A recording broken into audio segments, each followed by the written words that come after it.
Баршаңызға қайырлы күн. Бүгін сіздермен өте дәмді әсіптердің бірі моншақ әсіптің рецептімен бөлісемін. Менімен бірге дайындап көріңіздер. Әсіпті дайындау үшін бізге сиырдың жүрегі қажет болады. Сиырдың жүрегін ет тартқыштың ең майда тісінен өткізетін боламыз. Артынан майдаланып туралынған пиязды, құйрық майды және де қызыл болгар бұрышын, укропты және де 150 граммдай күрішті қосамыз. Барлығын қосып болғаннан кейін дәмдеуіштерді қосамыз. Тұз, қара бұрыш, паприка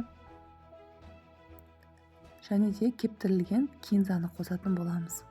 Артынан сарымсақты үккіштен өткізіп қосамыз және ең соңында сұйық майды қосатын боламыз. Барлығын қосып болғаннан кейін жақсылап араластырамыз.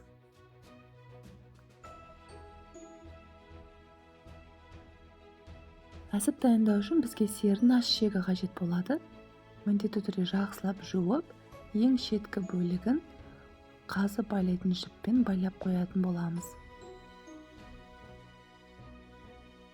Және де еттің шекке тығылуына оңай болу үшін 1 литр 2 литрлік баклажканы дәл осылай кесіп алатын боламыз. Және де әсіп әдемі болу үшін бізге 1 кеседей сүт қажет болады. Сүттің барлығын бірден қоспаймыз. Видеодағыдай бөлшектеп қосатын боламыз. Барлығын бірден қосатын болсаңыздар, ет сүтті тез сіңіріп алады да ішекке кіруіне қиынырақ болады.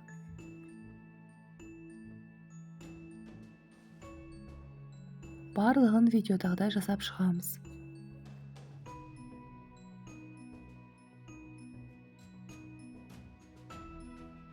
Етті шекке салған кезде бостау етіп саламыз, себебі тығыздап салатын болсаңыздар жарылып кетуі мүмкін, себебі ішінде күріш піскен кезде ісінетін болады.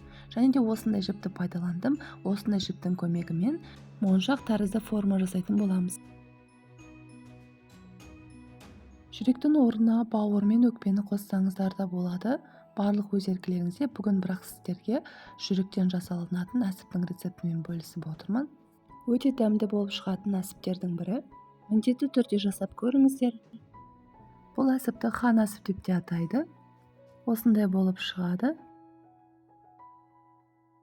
Пісетін кезде міндетті түрде иненің көмегімен тесіп шығамыз.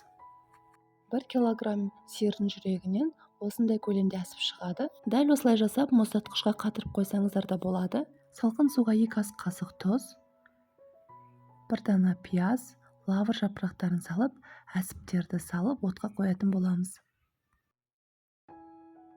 Бір қайнағаннан кейін міндетті түрде көбігін аламыз. Баяу отта 1 сағаттай қайнатамыз. Жүрек болғаннан кейін көбігі көбірек шығатын болады. Көбігі шыққан сайын көбігін міндетті түрде алып тұру қажет болады, себебі әсіп піскен кезде көбіктері жабысып әдемі көрінбейтін болады. Піскеннен кейін дәл осылай бөліктерге қайшының көмегімен немесе пышақтың көмегімен кесіп шығатын боламыз. Осымен әсіптер дайын болды. Егер видео сіздерге ұнаса, комментарий қалдырып, лайк басуды ұмытпаңыздар. Сіздерге ас болсын.